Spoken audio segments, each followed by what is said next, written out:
Praise Lord. पुन्हा एकदा सर्वांचं स्वागत रेव्हरंड मनोज तेलोरे मिनिस्ट्रीज या चॅनलमध्ये.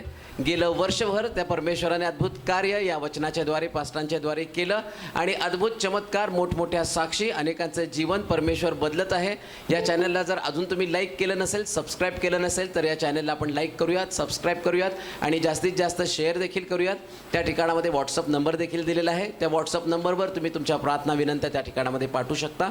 त्याचप्रमाणे त्या व्हॉट्सअप नंबरवर तुमच्या जर काही साक्षी घडल्या असतील तर तुम्ही साक्षी देखील नक्कीच त्या ठिकाणामध्ये शेअर करू शकता आणि परमेश्वराच्या नावाचा गौरव तुम्ही करू शकता. सिस्टर नीलम कांबळे या बहिणींना श्वास घेता येत नव्हता, त्यांना खूप त्रास होत होता आणि त्यांनी पास्टरांना फोन केला. त्यांनी सांगितलं की पास्टर मला श्वाससुद्धा घेता येत नाही, मला खूप त्रास होत आहे. आणि पास्टरांनी सिस्टर नीलम कांबळे या बहिणीसाठी प्रार्थना केली आणि परमेश्वरांनी अद्भुतरित्या त्यांना स्पर्श केला आणि प्रार्थना केल्यानंतर त्यांना पूर्ण आरोग्य मिळालं आणि ते उत्तमरित्या श्वास घेऊ शकत आहेत.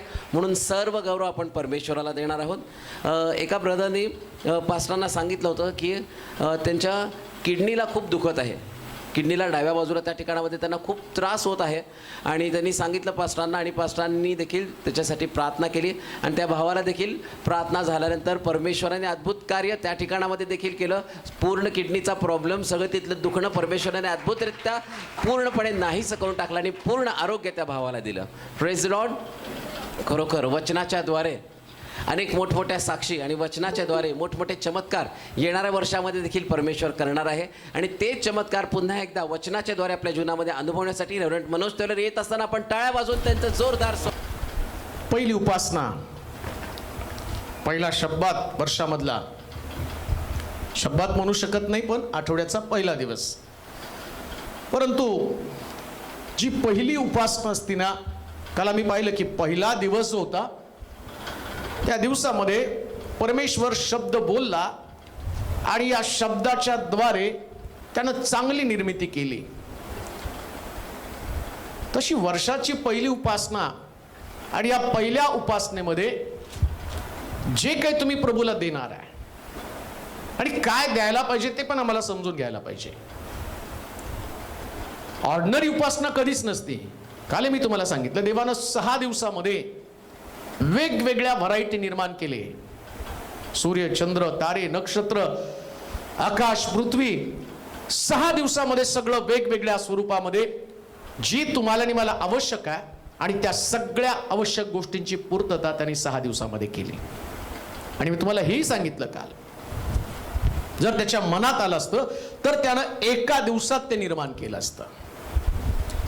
अजून आम्ही एक गोष्ट पाहतो, मिस्रातनं इस्रायल लोक बाहेर पडले आणि कनानामध्ये जात असताना या लोकांना परमेश्वर म्हटला रोजच्या दिवसासाठी तुम्ही आपल्याला लागणारा मान्ना जमा करा.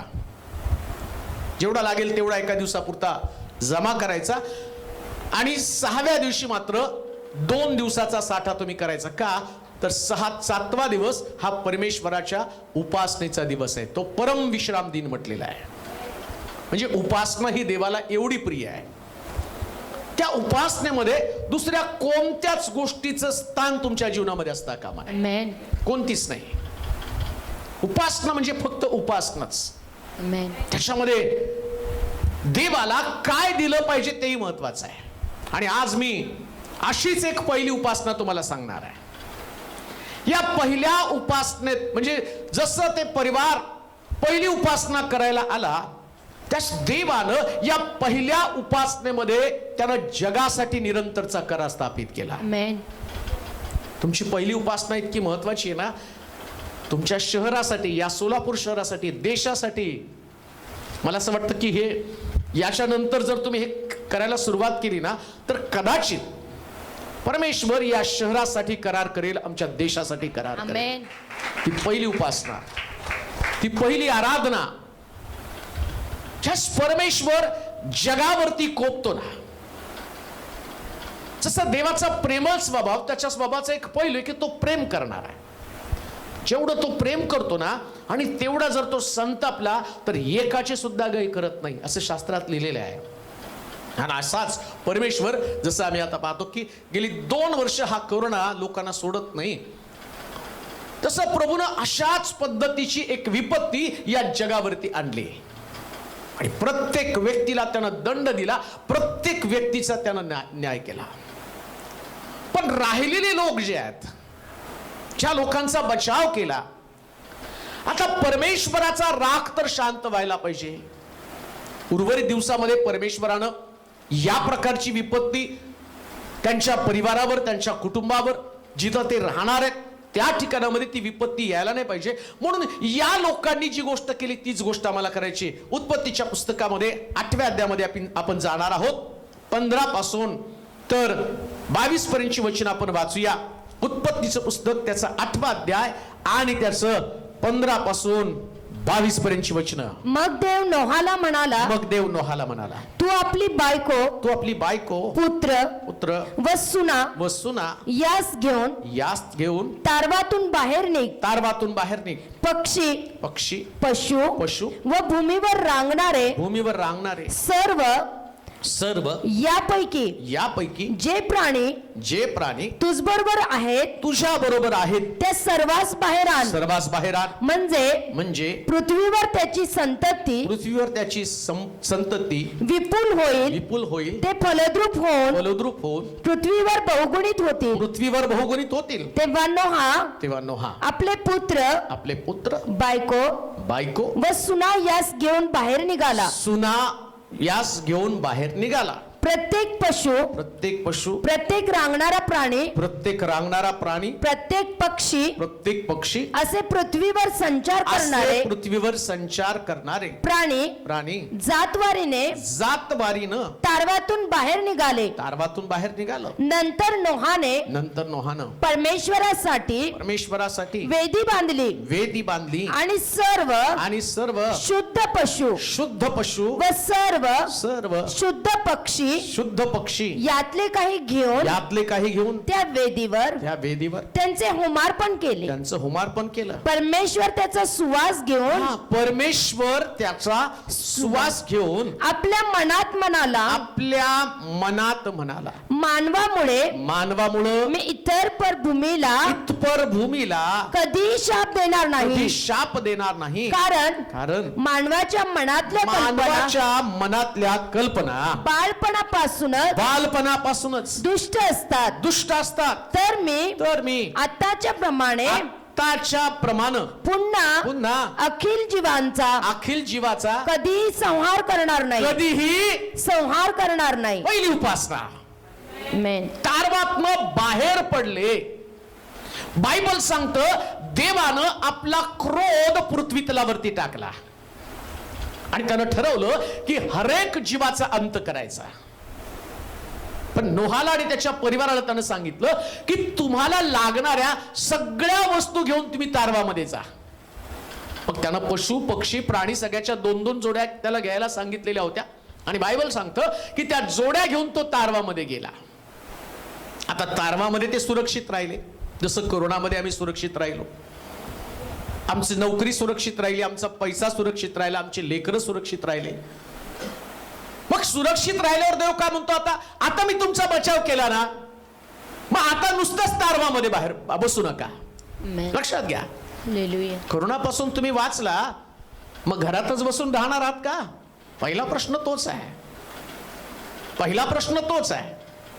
आधी चर्च बंद होतं म्हणून लोक चर्च मध्ये जाऊ शकत नव्हते, पण तो म्हटला आता उघडलं ना, आता पाऊस थांबवला ना, आता विपत्ती गेली ना, मग विपत्ती गेली तर पहिल्यांदा बाहेर यावं लागेल. लक्षात घ्या, परमेश्वर उपासने संबंधानं पहिल्या उपासनेमध्ये प्रभूनं त्यांना सांगितलं तारवामध्ये जा, आणि आता तारवाच्या बाहेर त्यांना काढलं. कान देऊ नाही का? जस प्रभू एखादी विपत्ती पाठवतो ना, तर कायमस्वरूपी ती विपत्ती ठेवत नाही, शिकवण्यासाठी.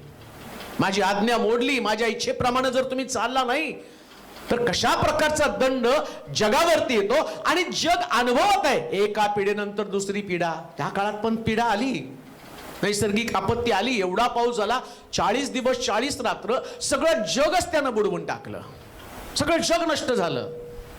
जगाला निर्मिती करण्याचा अधिकार देवाला आहे ना, नष्ट करण्याची ताकद पण देवामध्ये. प्रियानो, प्रत्येक निर्मिती, प्रत्येक वस्तू ही वस्तू देव तुम्हाला आणि तुम्हाला सुख मिळण्यासाठी किंवा तुम्हाला आनंद मिळण्यासाठी देवानं दिलेली आहे. पण याचा अर्थ असा नाही की तुम्ही त्याच्यामध्येच घडून जावं, त्याच्यामध्ये तुम्ही अडकून पडावं.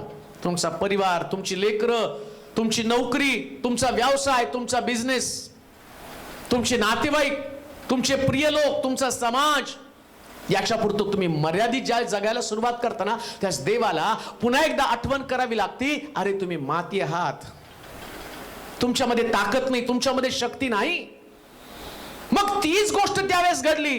देवानं मनुष्याला आपल्या अस्तित्वाची जाणीव निर्माण करून देण्यासाठी त्यानं जगावरती विपत्ती आणली. कांदिवरे का 2022 मध्ये पहिल्या उपासनेमध्ये एक गोष्ट मी तुम्हाला शिकवू इच्छित आहे की ध्यानात ठेवा, तुम्ही आणि मी प्रत्येक जण देवाच्या हाताची हस्तकृती आहोत आणि प्रभूनं जे आम्हाला दिलं ही त्याची कृपा आहे. आमेन.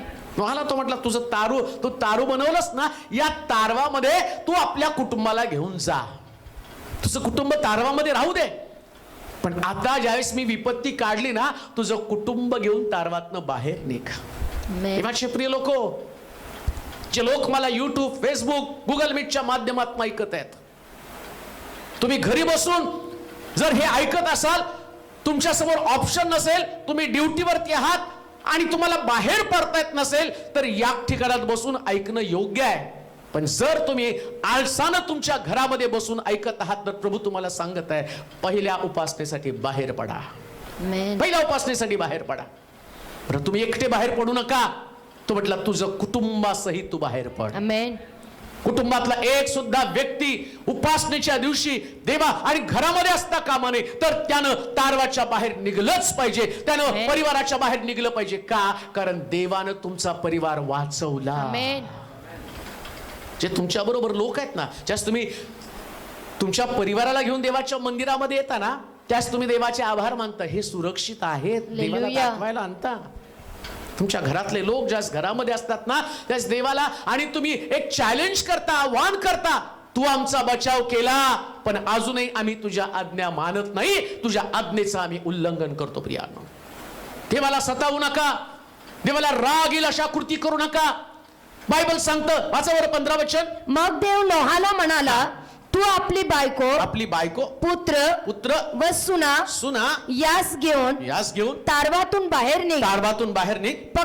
पक्षी पशु व भूमीवर रांगणारे सर्व यापैकी जे प्राणी तुझ बरोबर आहे त्या सर्वांस बाहेर आण.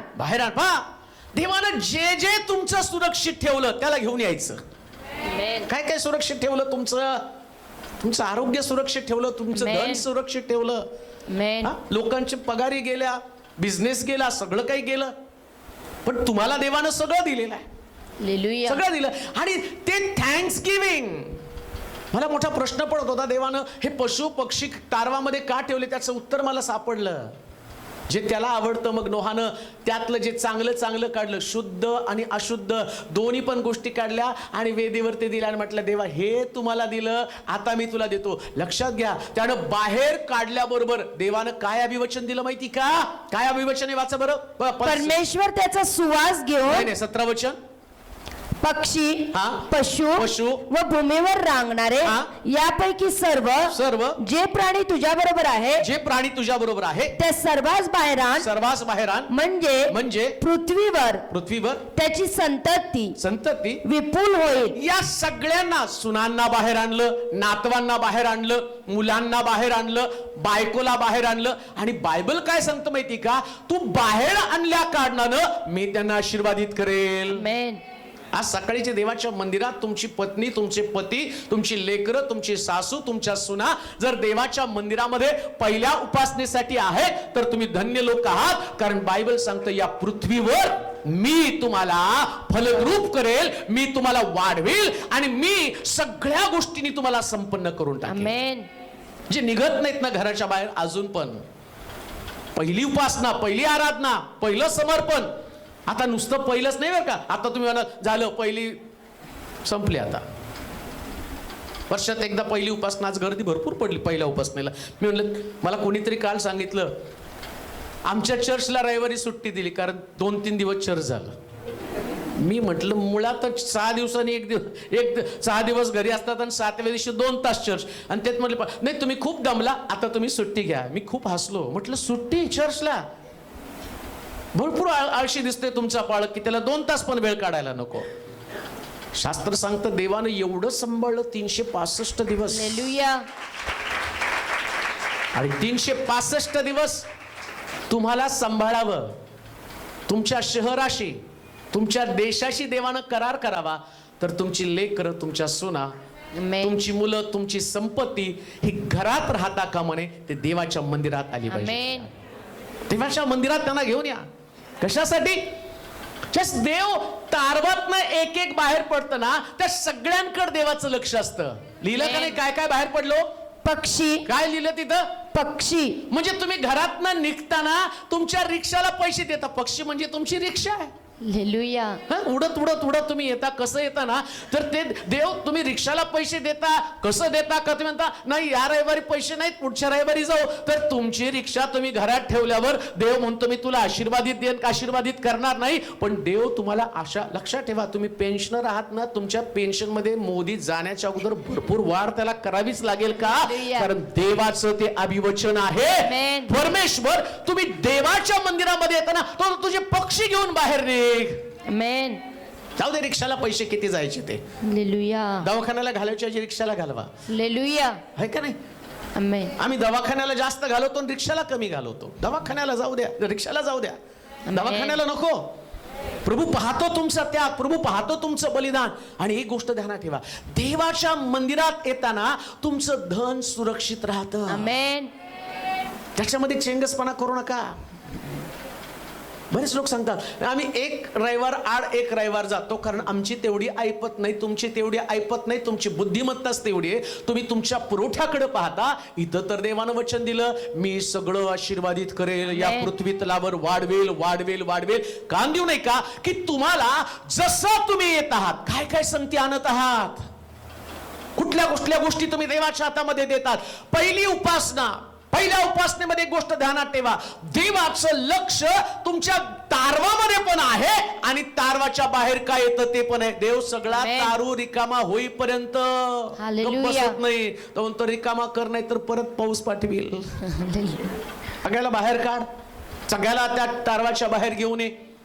एक गोष्ट ध्यानात ठेवा, परमेश्वराच्या घरामध्ये येत असताना नोहाला त्यानं सांगितलं, तू आणि जे काही तुझे पशु पक्षी आणि या भूमीवर राहणारे सर्व प्राणी, सर्व बर का, काहीच घरी ठेवायचं नाही. आमेन. काहीच घरी ठेवू नका. आमेन. मुलांना घरी ठेवू नका, नवऱ्याला घरी ठेवू नका. लगबगीने त्याला म्हण चला चला चला चला चला. लग्नाला जाताना कसं कपडे बिपडे शिवून शिवून, चिम्या राहिला, सोम्या राहिला, गोम्या राहिला, नाही का, पिंकी टिंकी सगळे राहिले, आणि त्यांना कपडे शिवायला पाहिजे लग्नाला, आणि थांबतो आम्ही त्यांचं, चला नाही नाही जायला पाहिजे. अरे ते पण बघा किती हट्टी असतं, मी घातल्याशिवाय येणार नाही. तुम्ही सगळं करून त्याला लगबगीने घेऊन येता. तिथं तुम्ही म्हणता तू आला नाही तर ते विचारतील लोक आम्हाला. देव विचारत नाही. हालेलुया. आम्ही आमच्या पोरांना, आमच्या लेकरांना, नातवंडांना किती लगबगीने येतो. तुम्ही जर त्या लग्नात दिसला नाही तर ते अमके अमके विचारतील. मग इथं विचारत नाही का? एवढा मोठा देव पण नोहाला तो काय सांगतो माहिती का, इतकं बारकाईनं पशु पक्षी बाहेर काढ. आमेन. पक्ष्यांवर, पक्ष्यांवर त्याचं लक्ष. जर देव पशु पक्ष्यांवर लक्ष ठेवतो, तुमच्या लेकरांवर, तुमच्या नवऱ्यावर, तुमच्या सुनांवर, तुमच्या नातवंडावर, तुमच्या भावावरती, तुमच्या बहिणीवरती, तुमच्या प्रिय लोकांवर त्याचं लक्ष नाही का? म्हणजे पहिल्या उपासनेमध्ये देवाचं लक्ष फार बारकाईनं आहे. आज पहिल्या उपासनेमध्ये जर तुम्ही सगळेजण हजर आहात ना, 100% तुम्ही आशीर्वादित आहात. 100%, 100% तुम्ही आशीर्वादित आहात. हालेलुया. हाला त्यांनी सांगितलं सगळ्याला बाहेर काढ. कशासाठी बाहेर काढ? कारण त्यांनी फलद्रूप व्हावे. फलद्रूप, तुमची पगार वाढावी ना. आमेन. वाढावी की नाही? येस. पहिल्या उपासनेमध्ये तुमचा पहिला दशांश, आमेन, पहिलाच टाकला रे टाकला की तो म्हणतो मी वाढवणार. आमेन. उपासनेचा भाग आहे. हालेलुया. उपासनेचा भाग आहे. जर तुम्ही देवाला जे पहिलं, ते तुमचं पहिलं गाणं, हालेलुया. पहिलं गाणं. हालेलुया. 2-3 दिवसामध्ये रात्री मला जाणवलं, अरे आता घसा बसलाय. कारण त्या लुसिफरला माहिती होतं पहिलं द्यायचं नाही, पण मी ठरवलं काही झालं तर पहिलं द्यायचं. Amen. आणि ज्यास आपण द्यायचं ठरवतो त्याला अटकाव कोण करणार? हो? Hallelujah. कोण त्याला अटकाव? पहिलं गाणं, पहिली प्रार्थना. Hallelujah. जे तुमचे पशु फार मला आता फक्त 45 मिनिटांमध्ये ते संपवायचंय म्हणून मला तुम्हाला जास्त सांगता येत नाही, पण तिथं असं लिहिलं की तारवातनं बाहेर करताना तो म्हटला सगळे जे पशु पक्षी प्राणी ताकद असती बरं का, स्ट्रेंथ असती, ताकद असती प्राण्यांमध्ये. हत्तीमध्ये जशी ताकद आहे, घोड्यामध्ये वेग आहे. सगळे प्राणी तारवामध्ये होते, हत्ती घोडा ते वाचले म्हणजे ते सगळे होते. पहिल्या उपासनेमध्ये तुमच्यातला घोडा वेग असला पाहिजे देवाच्या घराकडे जाण्यासाठी. तो काढ सगळे घोडे बाहेर, Amen. काढ सगळे घोडे बाहेर. कासव होतं, काढ म्हणला कासवाला बाहेर. कशासाठी? संयम, कंट्रोल. Hallelujah. कंट्रोल असला पाहिजे पहिल्या उपासनेमध्ये. पहिल्या उपासनेमध्ये काय असलं पाहिजे? संयम. कासवासारखी जी गती आहे आणि संत गतीनं कुठल्याच गोष्टीची गडबड न करता मला हे लगेच मिळालं पाहिजे हे नाही. प्रभू समयाप्रमाणे. Hallelujah. तो कासव आबरा मोठा म्हणून 100 वर्षापर्यंत. Amen. 100व्या वर्षी 80 वर्षाचा असताना देव त्याला बोला तुला संतती देणार आहे. 20 वर्ष कासव गतीने चालला. 100 वर्ष झाल्यावर त्याला इसाक मिळाला. Hallelujah. या तारवातल्या असणाऱ्या प्राण्यांना पशुला बाहेर काढा प्रियानो. जी तुमची स्ट्रेंथ आहे, तुमची ताकद आहे, या ताकदीला घेऊन तुम्हाला देवाच्या घरात गेलं पाहिजे. काय तुमची ताकद आहे? Amen. नेमकी तुमची ताकद काय? प्रार्थना तुमची ताकद आहे, काउन्सिलिंग तुमची ताकद आहे, गीत गाणं तुमची ताकद आहे. त्या ताकदीला वापरा, Amen. देवासाठी वापरा. जी Hallelujah. ताकद प्रभूनं तुम्हाला दिली आहे. इकडं तिकडं खर्च करू नका. Hallelujah. जिथं तुम्ही खर्च कराल तिथून तुम्हाला रिफंड नाही, पण इथं जर खर्च कराल. Hallelujah. दाविदाची परतफेड देवाने एवढी सुंदर केली, तो त्याची ताकद घेऊन परमेश्वरासमोर नाचत होता. आणि Hallelujah. शास्त्र सांगतं देवानं धुळीत न काढून त्याला राजगादी Amen. का? कारण प्रभू म्हटला मी तुला वाढवेल. Amen. तारवातनं तुझी सुना नातवंड, तुझी मुलगा मुलगी आणि सगळ्या लोकांना तारवातनं बाहेर काढ. कोणाला घरी ठेवू नकोस.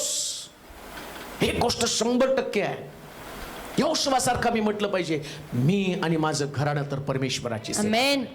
कोणी सुद्धा परिवारामधलं घरी थांबू देऊ नका. पहिल्या उपासनेमध्ये काय शिकायचं? बायबल सांगतं त्यानं आपले 18 वचन वाचा बरं. हा, तेव्हा नोहा आपले पुत्र तेव्हा नोहा आपले पुत्र बायको व वसुना यास घेऊन बाहेर निघाला. यास घेऊन बाहेर निघाला. प्रत्येक पशु प्रत्येक रांगणारा प्राणी प्रत्येक पक्षी पक्षी असे पृथ्वीवर संचार करणारे प्राणी जातवारीने कशाने हो? जातवारीने फार सुंदर शब्द वापरला, जातवारीनं. तारवातून बाहेर निघाले. म्हणजे तुम्ही ज्यावेळेस देवाच्या घरामध्ये पहिल्या उपासनेला शिकायला सुरुवात करता तर जातवारी तुमच्याकडे असली पाहिजे. आमेन. कुठली जातवारी? कोण कुठल्या कास्ट मधनं प्रभूकडे आलं ही जातवारी का? नाही हो. उपासनेला जाताना माझं बायबल माझ्याकडे आहे का? हालेलुया. माझं बायबल, माझं पवित्र शास्त्र आहे का? तुमच्या लेकरांकडे पवित्र शास्त्र आहे का? या वर्षाच्या सुरुवातीला प्रत्येकाकडे बायबल असूच द्या. आमेन. तुम्ही तुमच्या मुलांना शिक्षणासाठी मोबाईल घेऊन दिला का नाही? आता बायबल घेऊन द्या. हालेलुया. मुलांच्या हातामध्ये जर त्यांना वाचायला येत नसलं तरी आता ती शिपाली इंग्लिश बायबल घेऊन बसली. किती वाचायला येत माहिती? भलं मोठं झाडचं झाड आहे, पण जातवारी ठरलेली आहे. आमेन. आहे तिच्याकडे बायबल आहे. तिला प्रभूकडे जाताना लक्षात ठेवा, जे तुमच्या हातामध्ये ते तुम्ही शिकता. आमेन. जेवढं मला कळत नाही मोबाईल मधलं तितकं त्या ग्लोरीच्या पोराला कळतंय. त्याला कळतंय ते मोबाईल मध्ये, कारण छोटा आहे ते समजतंय त्याला. मग तो लुसिफर त्यांना शिकवू शकतो. हे तर किती विशेष आहे. आमेन. तुझं वचन माझ्या पावला करता दिवा, माझ्या मार्गावरती प्रकाश आहे. हालेलुया. जातवारी प्रमाणे तुम्ही ज्यास देवाच्या घराकडे येताना त्यास तुमच्याकडे जातवारी ठरली पाहिजे. निघतानाच पहिल्यांदा तुम्ही काय विचार केला पाहिजे? पवित्र शास्त्र आहे का? शाळेत जाताना म्हणतो ना होमवर्क आहे का? हे केलं का? ते केलं का? हे पुस्तक आहे आणि वही अगदी टाइम टेबल बघून सगळं त्याला शिकवता. अरे हे घेतलं का? ते घेतलं का? डबा घेतला का? पाणी घेतलं का? जाईपर्यंत तीच गडबड. आणि रोजचं आहे बरं का, रोजच्या दिवसामध्ये. रविवारच्या दिवशी धरलं फर. म्हणजे कुठंतरी ते तुम्हाला संपवायचं आहे. हे संपवायचं नाही, हे Hallelujah. agreement आहे, करार आहे हा देवाचा. Amen. देवाबरोबरचा करार आहे, तो पिढ्यानपिढ्याचा करार आहे. हा Amen. तुमच्याशी करार आहे, नुसता तुमच्याशी करार नाही, हा जगाशी असणारा करार आहे. Amen. आणि तो करार करत असताना जातवारी लक्षामध्ये ठेवा. Hallelujah. त्या जोड्या आतमध्ये गेल्या, त्याच जोड्या तारवाच्या बाहेर आला. नोहा प्रत्येक जोडी आणि बारकाईनं पाहत होता, लक्ष दिलं त्यानं. अरे आतमध्ये मी कासव 2 टाकले, आता 2 कासव बाहेर आले का? त्यातलं एक कासव आतमध्येच बसलं का? आतमध्ये बसला असेल तर तो गेला असेल, विचारलं असेल. त्या कासवाकडे बघितल्यावर अरे याची बायको घरी आतच राहिली. हा, मंडळीमध्ये असे नोहा असले पाहिजे, Amen. जे आतमध्ये त्यांना बाहेर काढण्याची ताकद तुम्ही Amen. निर्माण करा. ती तुमची उपासना आहे, Hallelujah. ती तुमची उपासना आहे. त्यानं जातवारीनं प्रत्येकाला आणलं, जातवारी त्यानं आठवण केली. कोणती व्यक्ती तारवाच्या आतमध्ये बाहेर का आली नाही, का उपासनेसाठी आली नाही, त्याविषयीचा जाब देव नोहाला विचारण्यासाठी सांगत आहे. आणि बायबल सांगतं त्यांनी जातवारीनं सगळ्याला बाहेर काढलेलं आहे, सगळ्याला प्रियानं. वर्षाच्या सुरुवातीची पहिली उपासना, या पहिल्या उपासनेमध्ये मी तुम्हाला सांगतो, कोण तुमच्या परिवारामध्ये घरी आहे, कोणत्या जातीचं, सून आहे का, सासू आहे का, भाऊ आहे का, बहीण आहे का, मामा आहे का, मामी आहे का. लग्नाला कशी आठवण करून, अरे हा मामा राहिला, त्याला नाही बोलवलं तो चिडल, त्याला ते आहेर घ्यावाच लागेल. आजी चिर, अमकी चिर, तमकी चिर, नाही. आणि त्या चिराचिरीवरूनच लग्नात कितीतरी भांडण होती नाही का, याची चिर त्याची चिर. आठवणीने आम्ही सगळ्याला बोलवतो. तसं देवाच्या घराकडे जाताना जातवारीनं दखल घेतली पाहिजे. जातवारीनं प्रत्येक चर्च जर जातवारीनं काम करू लागलं तर सगळे चर्च भरले जातील. Amen. कुठलं चर्च रिकामं राहणार नाही, कुठल्या परिवारामध्ये संकट राहणार नाही, कुठल्या परिवारामध्ये देवाचा क्रोध राहणार नाही. कारण पुढे लिहिलंय तसं, ज्या स्टेप त्यानं सांगितल्या जातवारीनं. अजून एक गोष्ट तुम्हाला सांगतो, घरातनं निघतानाच तुमच्या लेकराच्या खिशामध्ये दानपात्राचे पैसे जे काही ना जातवारीनं द्यायचे, इथं आल्यावर नाही. System, there is system. Amen. तिथं सिस्टम असते, त्याला जातवारी म्हटलेलं आहे. बायबल त्याच्याकडे का, दानपात्राचे पैसे त्याच्याकडे आहे का. तुम्ही पण घरातनं निघताना जे तुम्हाला लागतं, जे तारवामध्ये होतं, Amen. देवानं जे तुम्हाला तारवामध्ये ठेवलं, 40 दिवस 40 रात्रामध्ये जे काही तुमचं सुरक्षित राहिलं, सगळं सुरक्षा आणि सगळ्या गोष्टी तुम्ही देवाच्या घरामध्ये आणल्यात का, सगळ्या गोष्टीनं तुम्ही परमेश्वराच्या मंदिरामध्ये हजर आहात का, हा प्रश्न त्या पहिल्या उपासनेमध्ये नोहानं तपासून पाहिला. असं लिहिलंय त्या ठिकाणामध्ये. संचार करणारे जातवारीनं तारवातनं बाहेर निघाले. Amen. जातवारीनं, वाजवणाऱ्यानं जातवारीनं हजर राहिलं पाहिजे. Amen. वाजवणाऱ्यांची जात आहे ती, ते काही ख्रिस्ती आणि अमके तमके नाहीत, ती जात आहे त्यांची, उपासनाचे लोक आहे ते. रेकॉर्डिंग वाल्यांची जात वेगळी आहे, त्यांचं ते काम आहे, ते फंक्शन आहे. तिथं सगळ्या जोड्यांना तिथं देवानं तारवामध्ये नेलं आणि त्या नोहाला सांगितलं हत्ती पण राहू दे. कशाला, हे सगळं नष्ट होईल ना, त्यास ते ओणके काढायला तुला हत्ती लागणार आहे. देवाला माहिती आहे सगळं आवश्यक आहे. हे मंदिरामध्ये पण त्याचं काम व्यवस्थित चालण्यासाठी प्रभूनं प्रत्येकाला परफेक्ट ठेवलेलं आहे. Amen. परफेक्ट. Hallelujah. आणि त्या लोकांनी मंदिरात हजर असलं पाहिजे. सगळ्यांनी Hallelujah. उपासनेमध्ये सगळ्यांनी ज्याचं काम जे त्याला दिलं त्याने ते परफेक्ट केलं पाहिजे. Amen. जातवारीनं सांगितलेलं आहे तुमचं नेमकं काम काय, तुमचं फंक्शन काय, तुम्ही तुम्हाला ज्या अर्थी एवढे सगळे मेलेत, तुम्हीच काय जिवंत राहिला. आठवण करतो ना, तारवाच्या बाहेर बाकीचे पण हत्ती मेलेत, अजून हत्ती मेलेले आहेत, घोडे मेलेले आहेत, बाकीचे पशु पक्षी मेलेले आहेत. तो विचारतो तुम्हाला का वाचवलं.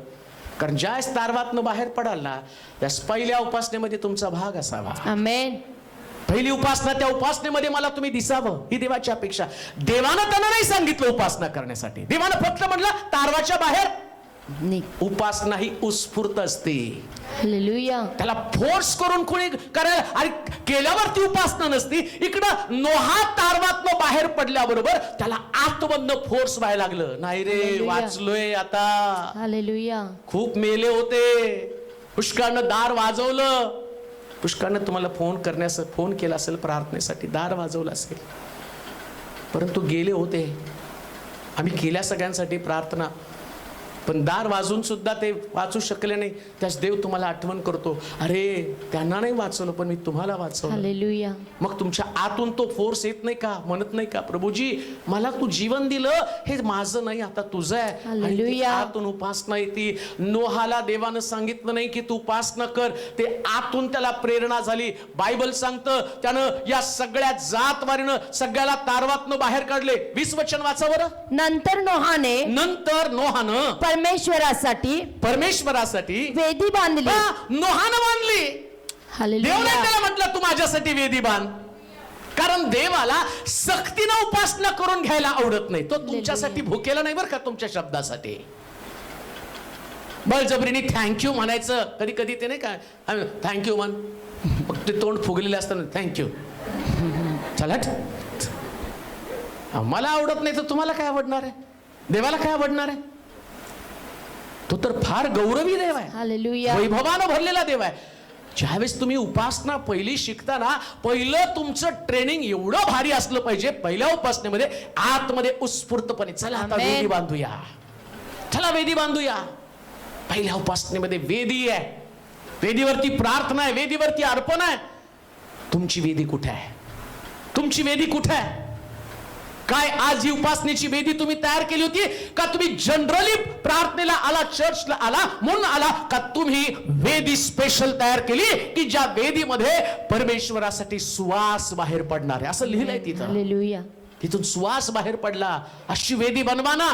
त्या वेदीवरती आणि अर्पण, वेदीचे प्रकार आहेत.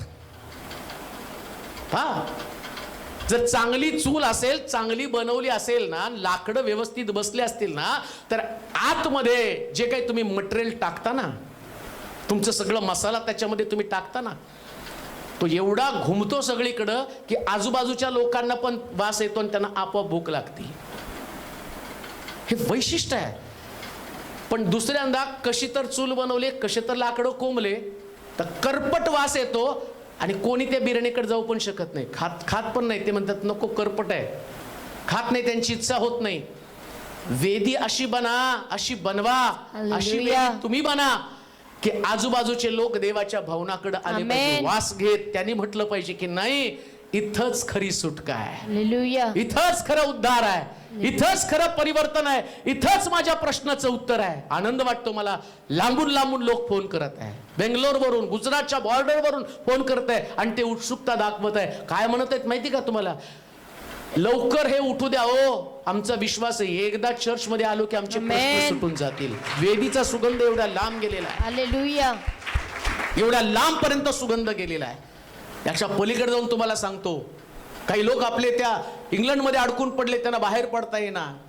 परंतु त्यांनी सांगितलं मला, ज्या दिवशी आम्हाला तिकीट मिळेल आम्ही आमच्या गावात जाणार नाही, पण पहिले तुमच्या चर्चमध्ये येऊन आम्ही उपासनेचा भाग बनणार आहेत.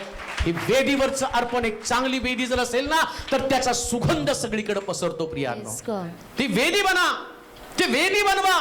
या पहिल्या उपासनेचं महत्व त्या नोहाला कळालं आणि नोहानं परमेश्वरासाठी वेदी बांधली. तुमची वेदी कुठे आहे, तुमची कुठे आहे ती वेदी. डागडुजी करून परमेश्वरासाठी एक उत्तम प्रकारची वेदी तुम्ही बांधली का. त्या वेदीला फक्त त्या वेदीवरती प्रभूचंच अर्पण झालं पाहिजे, प्रभू साठीच अर्पण झालं पाहिजे. आमच्या वेदीवरती आम्ही दिसता कामा नये, वेदी बनवणारा दिसला नाही पाहिजे. तर वेदी ज्याच्यासाठी बनली आणि त्याचं लक्ष त्या वेदीकडे जाऊन सगळे लोक त्या वेदीकडे आकर्षित व्हावे. स्वतःला प्रेझेंट करू नका, फक्त देवाला प्रेझेंट करा आणि तोच दिसला पाहिजे. तुम्ही दिसू नका. जर तुमची दिसण्याची धडपड असेल तर तुमची उपासना शून्य बनवून गेलेली आहे. तुमची उपासना नाही दिसली पाहिजे. बऱ्याच लोकांना त्या उपासनेचं महत्व नाही कळालं. त्यांना असं वाटतं स्टेजवर गायलं ना मगच उपासना आहे. नाही हो, ती छोटी पोरी, ह्या पोरीचं मला कौतुक वाटतं बरं का. शेफालीचं सगळे उभे असतात ना, तिची ती गुडघ्यावर येते उपासनेला, शेवटच्या गाण्याला हात वर करते आणि आराधना करते. त्यास तिचं बघून असं वाटतं मी पण खाली गुडघे टेकावेत का. छोट्या छोट्या लेकरांना जर उपासना कळती म्हणून येशू हालेलुया म्हणतो ना, बालके आणि तानुले यांच्या मुखातनं मी माझी स्तुती वधवून Amen. घेईन. का? कारण त्यांना खरी उपासना समजते. हालेलुया त्यांना खरी उपासना समजते. उपासना इथं होत नाही बरं का, हालेलुया होती. आमेन इथं होतं ते गाणं, माईक मध्ये असतं ते गाणं, पण उपासना इथं असते अंतःकरणामध्ये. ती अंतःकरणातली उपासना ज्यावेळेस तुम्ही करता ना, त्या स्वतःला विसरून जाता. पण ज्यावेळेस तुमचं अस्तित्व राहतं, वेदीच नसली तर तुम्ही काय उपासना करणार आहे? म्हणून ती वेदी त्या ठिकाणामध्ये बनवलं. पुढे 20 वचन वाचा, 5 मिनिटामध्ये नंतर संपवून नोहाने हा, नोहानं परमेश्वरासाठी वेदी बांधली आणि सर्व शुद्ध पशु सर्व शुद्ध पशु व सर्व शुद्ध पक्षी सर्व शुद्ध पक्षी यातले काही घेऊन यातलं काही घेऊन त्या वेदीवर त्या वेदीवरती त्यांचे होमार्पण केले त्यांचं होमार्पण केले. परमेश्वर त्याचा सुवास घेऊन परमेश्वर त्याचा श्वास घेऊन आपल्या मनात म्हणाला मानवामुळं मी इथपर भूमीला कधी शाप देणार नाही. पहिल्या उपासनेचं वैशिष्ट्य काय होतं माहिती का? या वेदीवरती जे अर्पण केलं, त्या अर्पणामध्ये फक्त असं लिहिलं, शुद्ध पशु शुद्ध आणि सर्व शुद्ध पक्षी पक्षी. त्याचा बरं, सर्व शुद्ध पशु सर्व शुद्ध पशु व सर्व शुद्ध पक्षी सर्व शुद्ध पक्षी यातले काही घेऊन त्या त्या वेदीवरती त्यांचे होमार्पण केले. त्या पक्ष्यांचं पण नाव नाही, त्या पशूंचं पण नाव नाही, पण त्यांना एक लेबल होतं. आणि ते लेबल म्हणजे सर्व शुद्ध पशु आणि सर्व शुद्ध पक्षी. आमेन देवानं सृष्टीचा नाश का केला? तर म्हटलं मानवाचे विचार एकसारखे वाईट आहे. नाश करण्याचं कारण विचार. आणि आता देवानं श्वास घेताना नोहानं दुरुस्ती केली. काय दुरुस्ती केली? शुद्ध पशु आणि शुद्ध पक्षी. मग परत तिच्या वचनात लिहिलं नाही का, परमेश्वराच्या गिरीवरती कोण चढे?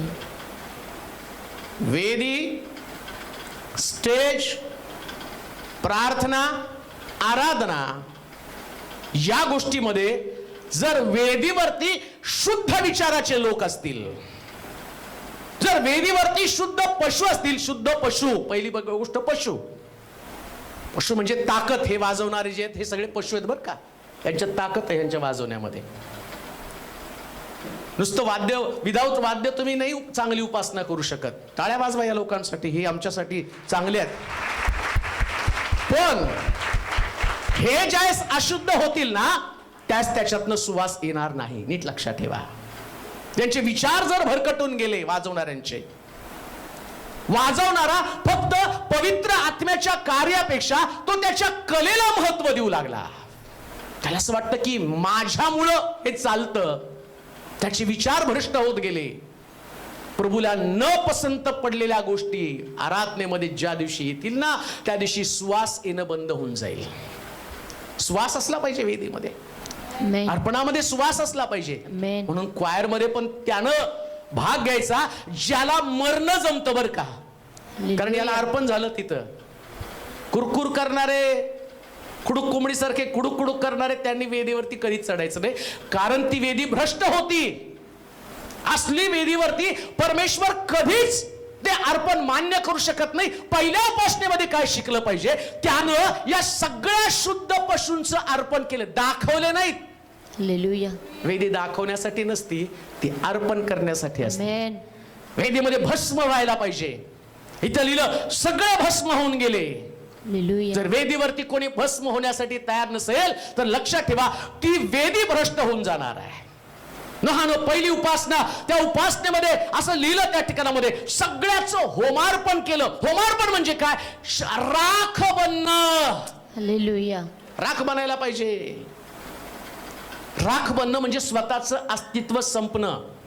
हालेलुया. जर स्वतःचं अस्तित्वच दाखवण्यासाठी धडपड असेल तर ही वेदी प्रभूला पसंत पडणारी वेदी कधीच नसणार आहे. म्हणून लक्षात ठेवा, ना वाजवणाऱ्यानं, ना गाणाऱ्यानं, ना प्रीचिंग करणाऱ्यानं, ना लिडिंग करणाऱ्यानं, त्यानं स्वतःसाठी नव्हे तर सगळं जो श्वास घेणार आहे त्याच्याकडे त्याचं लक्ष असलं पाहिजे. आमेन. त्याच्याकडे लक्ष असलं पाहिजे. Amen. शुद्ध पशु आणि शुद्ध पक्षी. पक्षी. पक्षी कोण आहेत? फिरणार इकडे तिकडं, म्हणजे इव्हॅन्जलिझम, Hallelujah. सेल ग्रुप वाले. या उपासनेमध्ये हे जे पक्षी आहेत ना, ते पक्षी पण शुद्ध असले पाहिजे. Amen. म्हणजे स्वार्थ प्रसार करणारे लोक, सेल लीडर जे इकडं तिकडं फिरत आहे, त्यांच्यामध्ये पण शुद्धता असली पाहिजे. ते उपासनेचा भाग आहे. ते लोकांना घेऊन त्या ठिकाणामध्ये येत आहे आणि त्यांनी त्या ठिकाणामध्ये घेऊन येऊन लोकांना काय दाखवायचं? वेदी. Amen. पक्षांना काय? पक्षाने काय दाखवायचं? वेदी. तुम्हाला इथं दोहा दाखवतो, वेदी वेदी वेदी. नोहान त्यांना नाही Hallelujah. सांगत. नोहाच्या जागी मी असतो तर म्हटलं, माझ्यामुळं वाचला बरं का, मी तुला तारवा ते म्हणून सांगितलं म्हणून आला. आता मी सांगतो गपचूप तिथे जाऊन पड. नोहानं डायलॉग बाजी केली नाही, Hallelujah. सगळ्याला घेतलं. मला कौतुक वाटतं त्या पशु पक्ष्यांचं. हे देवाचे आज्ञाधारक लोक किती भारीत बघा. इसाक वेदीवरती अर्पण पडला, हे पशु पक्षी पण नोहाला प्रश्न करत नाही. त्यांना माहिती होतं, अरे तारवाच्या बाहेर मरण होतं, पण आता देवासाठी मरण्यामध्ये मजा आहे. Amen. आणि ते वेदीवरती अर्पण झाले ते पक्षी. लक्षात घ्या, जे सेवा करणारे लोक आहेत, या सेवा करणाऱ्या लोकांनी सुद्धा प्रभूसाठी मरायला पाहिजे. आपलं अस्तित्व पुसून त्या वेदीवरती अर्पण व्हायला पाहिजे. आणि मग परमेश्वर काय म्हणतो, तर ती सगळं ऍडमिनिस्ट्रेशन, सगळं चर्च पाहिलं आणि शास्त्र काय सांगतं. एक सुंदर चर्चची उपासना सांगितली पहिली. Hallelujah. त्या उपासनेमध्ये परमेश्वरानं सुवास घेतला. Amen. फार सुंदर लिहिलं, परमेश्वरानं सुवास घेतला. हा सुवास घेऊन आपल्या मनात म्हणाला, आपल्या मनात म्हणाला, मानवामुळं मी इतर पर भूमीला इथपर्यंत भूमीला कधीही शाप देणार नाही. अशी उपासना पहिली उपासना तारवाच्या बाहेर पडल्याबरोबर. Hallelujah. इतकी सुंदर उपासना होती ना, तर देव पहिल्यांदा त्याचं मन परिवर्तन झालं. देवाला माहिती हो त्यांचे विचार वाईट आहे, तरी सुद्धा सोलापूर शहरातल्या लोकांचे विचार वाईट असतील, भारतातल्या लोकांचे विचार वाईट असतील, महाराष्ट्रातल्या लोकांचे विचार वाईट असतील, जिथं तुम्ही राहता त्या शहराचे विचार वाईट असतील, पण त्या शहरामध्ये जर असं उपासना करणारं चर्च असेल, जे देवाच्या वचनामध्ये सांगितलं, तर लक्षात ठेवा, शहर शापमुक्त होणार आहे, राष्ट्र शापमुक्त होणार आहे, राज्य शापमुक्त होणार आहे. आणि देवाचा करार काय असेल? देव करार का करत नाही? आज लोकांना प्रश्न पडलेला आहे की देव अजून पण या कोरोनाला का थांबवत नाही? त्याचं उत्तर एकच आहे, परमेश्वराला नोहासारख्या लोकांची गरज आहे, अशा बाळकांची गरज आहे जे नोहासारखं या लोकांना ट्रेन करतील, या असणाऱ्या पशूंना पक्षींना ट्रेन करतील आणि त्यांना म्हणतील शुद्ध होऊन वेदीवरती अर्पण व्हा. लक्षात ठेवा, ते दिवस लांब नाही. त्या दिवसामध्ये आमच्या देशामध्ये, जगामध्ये करोना हद्द पार होईल, लोक मोकळे होतील परमेश्वराचा आणि करार त्याच्या लोकांबरोबर असेल. आणि तो करार काय? जोपर्यंत भूमीवर काय करार आहे? वाचा बरं. परमेश्वर त्याचा सुवास घेऊन आपल्या मनात म्हणाला, मानवामुळे मी इतर पर भूमीला ह्या भूमीला कधीही शाप देणार नाही. कारण मानवाच्या मनातल्या कल्पना आता देवाला कळालं, किती पण यांना तुपात गोळा, साखरेत गोळा, देवाच्या लक्षात आलं. पण कधी लक्षात येतं माहिती का? वाईट करणाऱ्या लोकांपेक्षा समर्पित लोक जर असतील. Hallelujah. पुन्हा तुम्हाला सांगतो, याचा अर्थ सगळ्यांनी चर्च मध्ये सगळ्यांनी वाईट असू नये. शहरात असू द्या, जगात असू द्या, बाहेर असू द्या, देवाच्या मंदिरामध्ये सुवासिक उपासना देणारे लोक असले पाहिजे. त्यावेळेस जग वाचतं. Hallelujah. जग त्यावेळेस वाचतं. केव्हा वाचतं?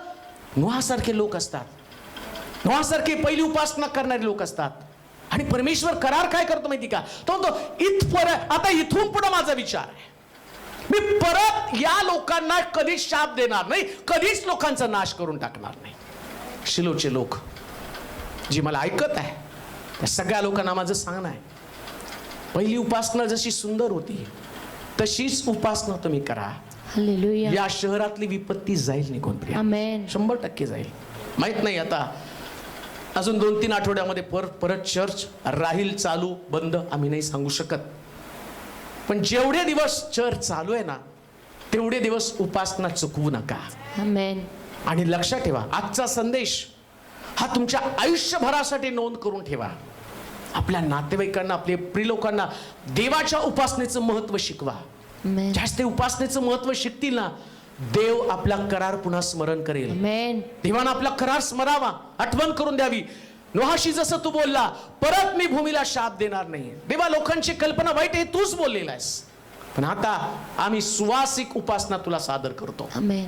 आम्ही उत्तम ते तुला देण्याचा करार करतो. आणि माझा विश्वास आहे, ज्यास असं आम्ही जगू ना, त्यास आमचं शहर भयमुक्त होईल. Amen. आमचं शहर आशीर्वादित होईल. देवा, तुम्हाला आशीर्वाद देऊ. आपल्या जागेवरती आपण उभं राहूया. शेवटी आम्ही सगळ्यांसाठी प्रार्थना करणारे, कोणी प्रार्थनेसाठी पुढे येऊ नका. लवकरात लवकर चर्च सोडा, जेणेकरून कोणी जर आलं या ठिकाणामध्ये तर त्यांना कुठल्याच प्रकारच्या गोष्टी सापडू नये. आपण प्रार्थना करू. सगळे लोक आपले डोळे बंद करतील. जे काही तुमच्याकडे आजारपण, व्याधिविकार असेल, विश्वास ठेवा, देवाचा करार तुमच्याशी आहे. आम्ही गीतामध्ये सुद्धा ऐकलं, कोणताच आजार, व्याधिविकार आम्हाला स्पर्श करू शकत नाही. मग तुम्ही जिथं आहात तिथंच तुम्ही आपलं समर्पण देवाला करा. प्रार्थना समोर केली जात आहे, पण देव स्वर्गातनं ऐकत आहे. तर विश्वास ठेवा, तो देव हे सगळं करण्यासाठी समर्थ आहे. हे सर्व समर्थ देवा, आम्ही तुझी स्तुती करतो, मनापासून तुझं गौरव करतो. प्रभूजी, पहिली उपासना किती सुंदर होती. ती सुंदर उपासना तू आम्हाला शिकव. आम्ही खूप चुकत आहोत, बऱ्याचशा गोष्टी आमच्यामध्ये कमी आहेत. मी स्वतः तुझ्या हातामध्ये पडत आहे प्रभूजी. नोहासारखं मला बनव. नोहा आमच्यासाठी आदर्श आहे, ज्यानं तारवातनं बाहेर पडल्यावर पहिली उपासना, अतिशय सुवासिक उपासना, ज्यानं तुझ्या मनातले विचार बदलून टाकले. मानवाच्या डोक्यातल्या दुष्ट कल्पनेमुळं तू जगाचा नाश करण्याचं ठरवलं, परंतु वेदीवरची पहिली उपासना नोहानं, त्याच्या परिवारानं तुला सादर केली. आणि आता तू म्हणलास, माणसाच्या कल्पना तर सतत वाईटच असतात, पण या उपासनेमुळे मी संतुष्ट झालो आणि माझा तुमच्याशी करार आहे. जोपर्यंत पृथ्वी अस्तित्वात आहे तोपर्यंत मानवाला मी कधी दंड देणार नाही. प्रभू, ऐकणाऱ्या प्रत्येक व्यक्तीसाठी प्रार्थना करतो.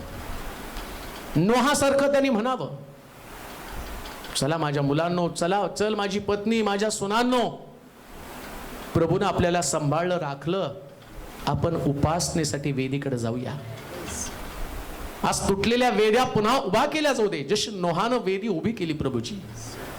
पण त्या वेदीवरती असणार अर्पण आम्ही स्वतः आहोत आणि आम्ही स्वतः तुला सादर होत आहोत प्रभूजी.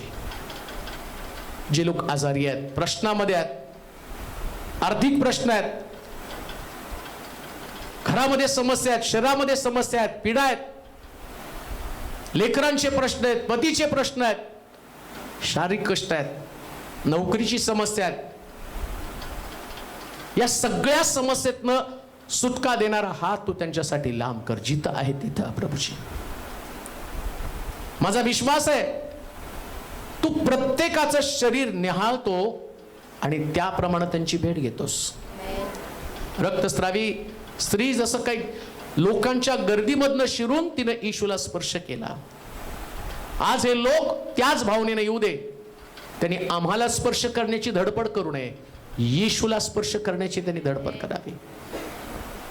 ताकद ना माझ्या हातामध्ये आहे ना इथं असणाऱ्या लोकांच्या हातामध्ये आहे, ताकद तर येशूच्या नावामध्येच आहे. आणि त्याच नावातलं सामर्थ्य यावेळेस प्रत्येकाच्या शरीरात, घरामध्ये, नोकरीच्या ठिकाणामध्ये, व्यापारामध्ये, व्यवसायामध्ये, सगळीकडं ते नाव आणि त्या नावाचं सामर्थ्य जाऊ दे प्रभूजी. संभाळ सर्व लोकांना, सुरक्षित ठेव.